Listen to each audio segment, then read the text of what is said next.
Usually the phone rings in the middle of the night. It's never good news. I'm to be told that there's been a man-made or a natural disaster of some sort. And the very first thing we need to discuss is whether editorially it's something that we feel we need to cover right now and move on. I think it's important that depending on where you're going, you really have to assess the situation very quickly, and then you have to send the right tool. When a disaster happens, and I get that phone call, I know that I can contact Long Island City and get the equipment that I need.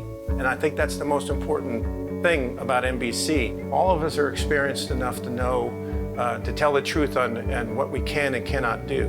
But over the years, there's really not much we cannot do with the group of people that we have. This has been the most complex and intense cycle of international news that I can remember, starting mid-January with the Jasmine Revolution in Tunisia, working through, it seems, almost every Middle Eastern country with revolution, upheaval. Then in the middle of all of this, when you thought it couldn't get any busier, Japan, 8.9 magnitude earthquake, 1 hour later tsunamis, 5 hours later, a national emergency declared at the Fukushima nuclear plant.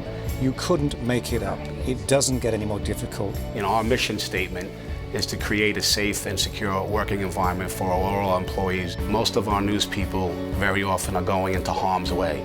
They go to these hostile environments where we have war, armed conflict, riots, protesters. We try to plan logistically what makes most sense, whether it's the third-party security vendor. Sometimes you have a little bit of planning, and sometimes, you know, you have to put people in the air immediately. I completely trust the people I work with. When they call, I go, because I know if anything happens, they will do whatever it takes to get me out of that situation. We have the very best in the business when it comes to their dedication to their profession. You don't get people to put themselves into harm's way for a very long period of time, risking their well-being and their health and their relationships with the folks that they leave back home, purely for the sake of making money or it being a job. It really is a higher calling. It sounds a little corny, but it's true.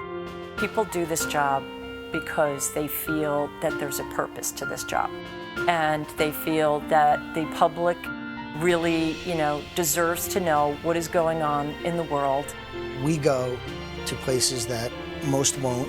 We provide information for our audience that they need in order to make real decisions in their lives, whether it's politics, who to vote for, whether it's to make a decision to get out of harm's way, or is there a threat to us because nuclear radiation is coming across the ocean from the Japanese reactor. We have some of the finest teams, I think, anywhere in the news business. We're blessed with great talent. We use it very well, and we win on every story. We touched down at the South Pole. NBC News has always been a place where we believed that everyone who works here is a journalist. The reason we are so proud of our product, which when you boil it all down, and you take away all the graphics and all the music and all of that, what we sell as a product is our integrity, the integrity of NBC News. The men and women that work in news have a passion. We work well together as a team. I think the product speaks for itself.